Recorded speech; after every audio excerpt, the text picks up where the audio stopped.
សូមស្វាគមន៍សាជាថ្មីមកកាន់ការសិក្សានៅ Python programming language ហើយនៅក្នុងវគ្គនេះយើងតទៀតបាននៅ which is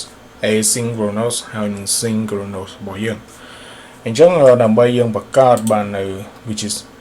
asynchronous function បានក្នុង Unity គឺបើសិនយើងបង្កើតនៅ function ធម្មតាបើយើងតែនិយាយថា just def ហើយយើងនិយាយថា awesome នេះអូខេอันนี้คือ single function ដែលយើងបង្កើតចឹងនៅពេលដែលយើងចង់ return វាពី function នេះទៅយើង which is async function ទៅយើងទៅធ្វើមិនគឺយើងត្រូវទៅដាក់ async នៅពីមុខ def នេះបាទហើយយើងថា which is going to be async បាទ async def awesome អញ្ចឹងនៅពេលដែលយើង which is យើងហៅនៅ which is async ដាក់ពីមុខ function វា function កន្លែងនេះវានឹងធ្វើការ return បើទៅកាន់ async ហើយនៅពេលដែល return ទៅកាន់ async គឺមានន័យថាកន្លែងនេះគឺមានថា which is going to be return none dash blocking ឬក៏ initialize process បាទគឺមានន័យថា រាល់ code ដែលនៅខាងក្នុងនេះដែលយើង execute រាល់ពេលដែលយើង run គឺវាអត់ block ទេបាទវាដូច synchronous ទេអញ្ចឹងរាល់ which is រាល់ object រាល់ variable រាល់data type និយាយរួមទៅសឹងថាគ្រប់បែបយ៉ាងអ្វីក៏ដោយដែលនៅក្នុង function ហ្នឹងគឺវានឹងធ្វើការ initialize យើងបាទតែប្រើនៅ task ប្រើនៅ await និយាយរួមទៅហើយនិយាយរួមទៅសឹងថាស្រួលមែនតើបាទ CPU តិច RAM តិច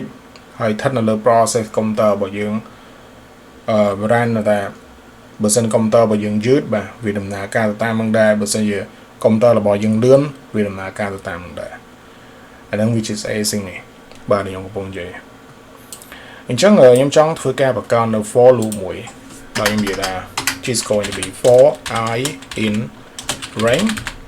ដែលផាសឲ្យនៅ which is x ដែលជា argument នៅក្នុងនេះហើយផាសនៅ x ហ្នឹងមកហើយដល់ក្រោយនេះមានថា print out នៅ I ដែលជា iteration របស់យើងនេះអូខេក៏ប៉ុន្តែវាពិបាកថងចេះវា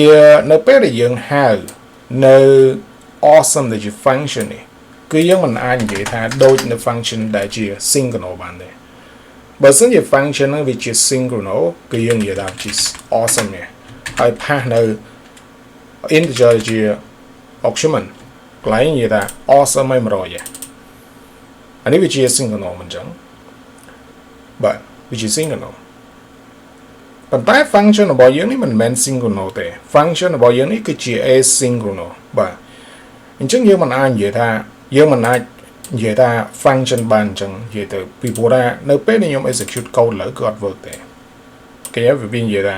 វាអត់ work និយាយតែបលា code តាមមក is enable allow which is អត់ work បាទនិយាយទៅអ្វីដែលយើងត្រូវធ្វើកន្លែងនេះបាទគឺយើងត្រូវតែធ្វើការ import បាននៅ class ដែលជា async ហើយ which is យើងហៅនៅ class ហ្នឹងហើយ which is ឲ្យ run នៅ function របស់យើងដែលជា asynchronous នេះអញ្ចឹងដើម្បី import បាននៅ which is asynchronous class បាននៅខាងក្រោមនេះគឺយើងនិយាយថា which is going to be import async io បាទអញ្ចឹង async io នេះបាទគឺជា classដែលសម្រាប់ទទួលខុសត្រូវរ៉ាប់រងធានាខុសត្រូវទាំងអស់ទៅលើ async បាទដូចជានៅក្នុងការបង្កើត await បង្កើត task បង្កើតនៅ async ទាំងអស់បាទនិយាយទៅ which is async io នេះអញ្ចឹងកន្លែងនេះខ្ញុំនឹងធ្វើការ cut នៅ awesome 100នេះ cut ហើយខ្ញុំនិយាយថា which is going to be async បាទ async io .run ហើយ pass នៅ which is function ដែលជា awesome នេះចូលអញ្ចឹងកន្លែងនេះគឺមានន័យថា async ដោយសារតែ class នេះបើគឺជា async អញ្ចឹងកន្លែងនេះគឺដោយសារយើងបាន import បាន which is async io កន្លែងនេះនិយាយថា async io.run run នៅ which is async ដែលជា async function របស់យើងនេះហើយ pass នៅ function pass នៅ which is argument ដែលយើងមាននេះ100ហើយបើសិនខ្ញុំ execute press play ឥឡូវគឺអ្វីក៏ដោយវាដំណើរការ fine ឃើញទេបាទគឺថា perfect គេល្អមែនតើ